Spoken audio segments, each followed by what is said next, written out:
తూప్రాన్లో గత నెల 9న రాజధాని ఎక్స్‌ప్రెస్ రూపాయలు 5 లక్షల దోపిడీ చేసిన ముగ్గురు నిందితులను అరెస్ట్ చేసినట్లు ఎస్ఐ శివానందం తెలిపారు.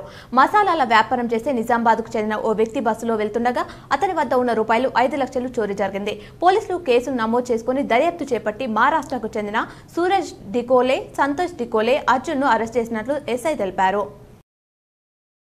స్వతంత్ర దినోత్సవ సంబరాల ఏర్పాట్ల గురించి గురువారం నిజామాబాద్ జిల్లా కలెక్టరేట్లో సమీక్ష సమావేశం నిర్వహించారు. ఆ రోజు చేపట్టాల్సిన కార్యక్రమాలపై చర్చించి ప్రణాళికలు రూపొందించారు. డెంగ్యూ జ్వరాలు విజృంభిస్తున్న నేపథ్యంలో బుధవారం ముదక్పల్లి పీహెచ్సీ పరిధిలోని మంచిప్ప గ్రామంలో ప్రత్యేక వైద్య ఆరోగ్య శిబిరాన్ని నిర్వహించారు. ఇందులో వైద్యులు, సిబ్బంది ప్రజలకు వైద్య పరీక్షలు నిర్వహించారు. శిబిరాన్ని డిప్యూటీ డిఎం మైండ్ హెచ్ఓలు డాక్టర్ అంజనా, డాక్టర్ తుకారాం రాథోడ్ సందర్శించి ప్రజలకు పలు సూచనలు చేశారు. కోటగిరిలో బాలాజీ ట్రేడర్స్ రైస్ మిల్లుపై బుధవారం టాస్క్ ఫోర్స్ పోలీసులు దాడి నిర్వహించారు. రేషన్ బియ్యంతో వెళ్తున్న 2 లారీలను గుర్తించి 270 క్వింటాల బియ్యాన్ని స్వాధీనం చేసుకున్నారు.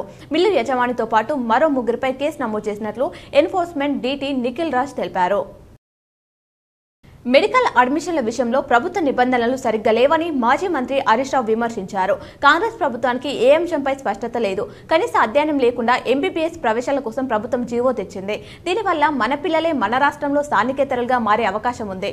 ఇక్కడ మెడికల్ సీట్లు స్థానికులకే దక్కేలా ప్రభుత్వం చర్యలు తీసుకోవాలి అని హరీష్ డిమాండ్ చేశారు.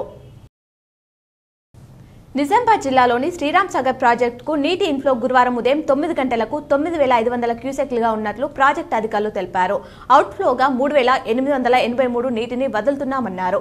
ఇక ప్రాజెక్టు పూర్తిస్థాయి నీటి మట్టం 80 టీఎంసీలకు గాను ప్రస్తుతం 47.25 టీఎంసీల నీరు నిల్వ ఉందని ప్రాజెక్టు అధికారులు వివరించారు.